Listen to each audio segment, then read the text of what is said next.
Many youngins won't remember the huge transition in gaming that was the switch from cartridge to CD, but at the time it was huge. Not only did they vastly improve over the qualities of what you could do with cartridges, but developers found very clever ways to use the format. So here's some interesting things done with CDs in gaming that you may not know. The primary and most basic way game developers have used compact discs is to increase the size of the games themselves. Games too large to fit on one disc simply used multiple discs, with the player required to switch discs partway through, usually after key plot moments, which added a sense of drama to an otherwise practical event. It was a major step up from cartridges, especially since an individual disc can already hold more information than a cartridge. One of the first notable examples is Final Fantasy VII. Previously, Final Fantasy had been a Nintendo series, but the N64 was still using cartridges while the PlayStation used discs. Square shifted development and released Final Fantasy VII as a 3-disc PlayStation game. If it was made for the Nintendo 64 instead, it would have either been of significantly lower quality or used approximately 30 game cartridges. It's hard to say this isn't making the most of the disk space, but this one could have majorly backfired for the developer in question. When Eurocom Entertainment Software was making the demo for their upcoming game Crash Bash, they decided that rather than create a separate demo, it would be easier to include the entire game and only make part of it accessible. This means that if you had a demo disc for Crash Bash, you had the entire game. All you needed was a cheat code to access it. And yes, this included Crash Bash demo playable in Spyro Year of the Dragon. Crash Bash was still in beta at the time, so it wasn't the same as the full game eventually released. Nevertheless, it's fortunate it took 9 years for anyone to notice, or Crash Bash's sales might have taken a major blow. Due to the way music was added to video games at the time, many game discs have the soundtrack on them like a music CD would. This means that if you put the CD into a CD player, you'll be able to listen to its music. While this itself isn't a feature, so much as the natural result from the way the game's discs were made, some games have an added bonus. If you put them into a CD player, not only will the music be present, but you'll also get to hear an extra track where characters from the game tell you not to do that, or even admonish you for delaying their quest. A couple examples of such games are Skies of Arcadia and Castlevania Symphony of the Night. The majority of game discs simply have the name of the game, copyright information, logos, and possibly art on their surface. After all, the point is to put the disc into the machine and play the game. However, some developers decided to have a little fun with the player by writing messages or jokes on the disc. The most common disc joke is a variation for the one used by the 2004 action RPG The Bard's Tale. Printed on the disc is a simple message: "For a really disturbing image, flip the disc over." We'll give you a moment to flip a disc over. Any compact disc will do. If it isn't clear to you now, discs are reflective enough on the bottom that players obeying the instruction will most likely be greeted by their reflection. A really disturbing image indeed. Disc art can be beautiful, but usually it's nothing more than a piece of game art added to the disc. Every now and then though, a developer finds a creative way to use the disc itself to enhance the art, for better or for worse. For example, the disc for the first Xenoblade Chronicles game shows Shulk holding the Monado, the sword centered to the game's plot. In the game, the design of the Monado means it has a large hole below the hilt.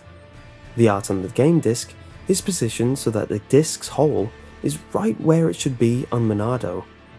In a less savoury example, Onochenbara Z2 Chaos positions the disc art of its female character around the hole in such a way that, well, it certainly caught fans' attention.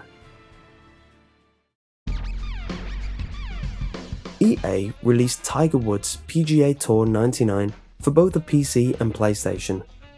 The PC version only contained the game, but the PlayStation disc had a special file called zzDummy.dat on it that would only be viewed if you put it in a PC CD-ROM drive. So, what was in this secret file? The uncensored short film Jesus vs. Santa. If you're unfamiliar with the title, this animated short was made in 1995 and shared through the internet and bootlegged copies until it became popular enough for Comedy Central to hire its creators to make a show called South Park. Unfortunately, Jesus vs. Santa wasn't authorized to be included in Tiger Woods PGA Tour 99, and EA recalled the first 100,000 copies of the game. Still, it makes you wonder if any other games contains hidden files. When the RPG LUNAR: The Silver Star was remade for the PlayStation as LUNAR: Silver Star Story Complete, the collector's edition included a special disc called Making of LUNAR: Silver Star Complete Story. The game itself was a documentary about the game's development, but it had a special secret.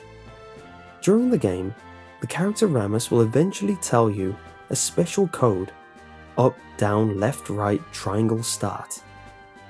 This code is not usable on the game disc, but only on the making of disc.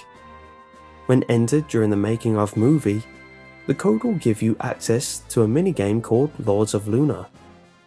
Lords of LUNAR is based on the Warlords, a multiplayer Atari game from 1980, and it's more than just a cute Easter egg.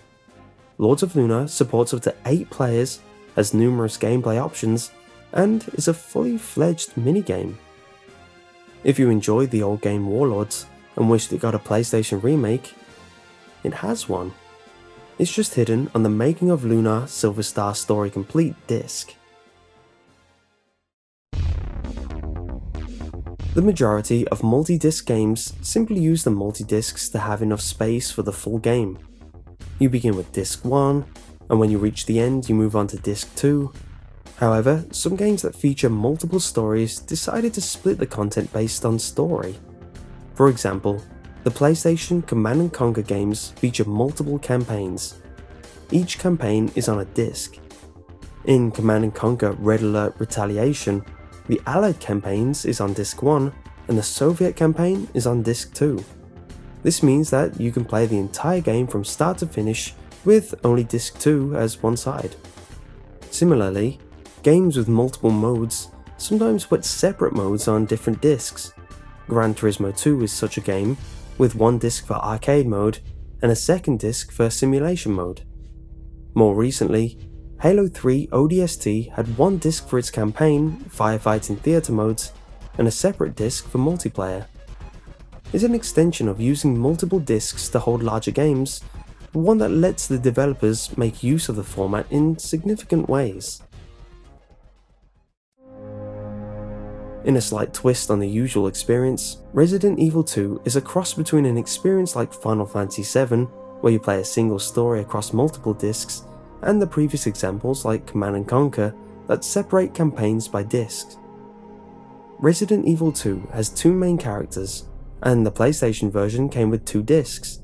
Disc 1 contained Leon's campaign, while Disc 2 contained Claire's. For the complete story, you need to play both characters' campaigns, but it changed depending on the order. If you started with Disc 1, the events of Disc 2 would be different than if you played Disc 2 first. Likewise, if you started with Disc 2, the events of Disc 1 would be different than if you played Disc 1 first. Versions of the game with only one disc still change accordingly depending on whose story you play first, but it's interesting that each disc contained 2 different versions of the same character's story. So far, we've seen discs with special content on them, discs with special content when you played in other devices, and discs you can play in different orders. But when a game lets you access content by using other discs, that's really making the most of the format. The Monster Rancher series had a special feature where you could create new monsters by putting other discs in your console. No, not other Monster Rancher discs, a CD, another game, or any other disc you happen to have handy. In Shrines, you would be prompted to switch discs. You'd put one in the PlayStation, and it would generate a monster. What type of monster? Well, that depended on the disc you used, of course. For example, Pink Floyd's Dark Side of the Moon, you get a rockworm. Legend of the Dragon Disc 2, you get a plant. As you can imagine, this allowed for a great deal of experimentation. The only modern equivalent we can think of is a game that generates items based on QR codes, and even that isn't quite the same. I hope you enjoyed this week's list, and if you did, leave a like. And if you want to see more interesting lists, click here for my top 10 things I wish I knew sooner in Pokemon Go. Very helpful if you start the game. Or here for the top 10 darkest Pokédex entries. And if you want to see more in the future, subscribe.